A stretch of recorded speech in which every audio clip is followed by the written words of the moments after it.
పూలే ఆశయ సాధనకు ప్రతి ఒక్కరూ పునరంకితం కావాలని రాష్ట్ర Perika welfare development corporation chairman Wanaparthy Badri పేర్కొన్నారు. కాకినాడ జీపీటీ రోడ్లో గల 93 బీసీ కులాల ఐక్యవేదిక బీసీ ఐక్యవేదిక ఆధ్వర్యంలో మహాత్మా జ్యోతిరావు పూలే 132వ వర్ధంతిని ఘనంగా నిర్వహించారు. ఈ సందర్భంగా పేరిక కార్పొరేషన్ రాష్ట్ర చైర్మన్ వనపర్తి బద్రి 93 బీసీ కులాల ఐక్యవేదిక రాష్ట్ర అధ్యక్షులు Makireddy Bhaskar Ganesh Babu, safe emergency hospital MD doctor Anand మాట్లాడారు. బడుగు బలహీన వర్గాల అభ్యున్నతికి మహాత్మా జ్యోతిరావు పూలే చేసిన సేవలు చిరస్మరణీయమని అన్నారు.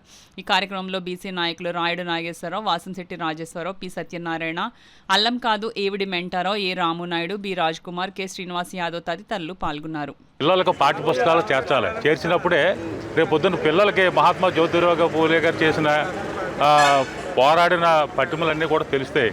అంతేగాని ఇలాగ మనం చేయడం వల్ల పిల్లలకు తెలియదు.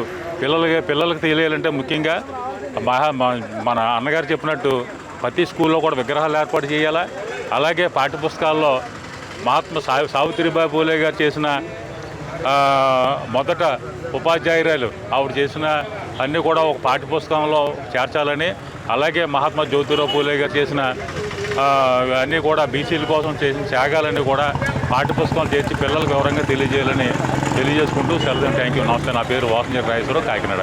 జ్యోతిబా పూలే 138వ వర్ధంతి సందర్భంగా ఈరోజు మాకిరెడ్డి భాస్కర్ సోదరులు మాకిరెడ్డి భాస్కర్ గారి ఆధ్వర్యంలో ఇక్కడ మెహర్ నగర్లోని జ్యోతిబా పూలే విగ్రహం వద్ద నివాళులు అర్పించడం జరిగింది. ఆయన ఆశయాలు కొనసాగించాలి, ఆయన ఆశయాలు వర్ధిల్లాలి, ఆయన ఆశయాలు అందరికీ, ఆయన ఆశించిన ఫలితాలన్నీ కూడా అందరికీ అందాలి.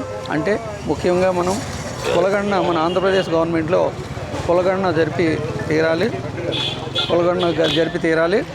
అందుకు మనము ఎంత పోరాటానికైనా సిద్ధంగా ఉండాలి. ప్రతి బీసీ పోరాటానికి సిద్ధంగా ఉండాలని ఈ వేదిక ద్వారా నేను మన బీసీ సోదరులందరికీ పిలుపునివ్వడం జరుగుతుంది.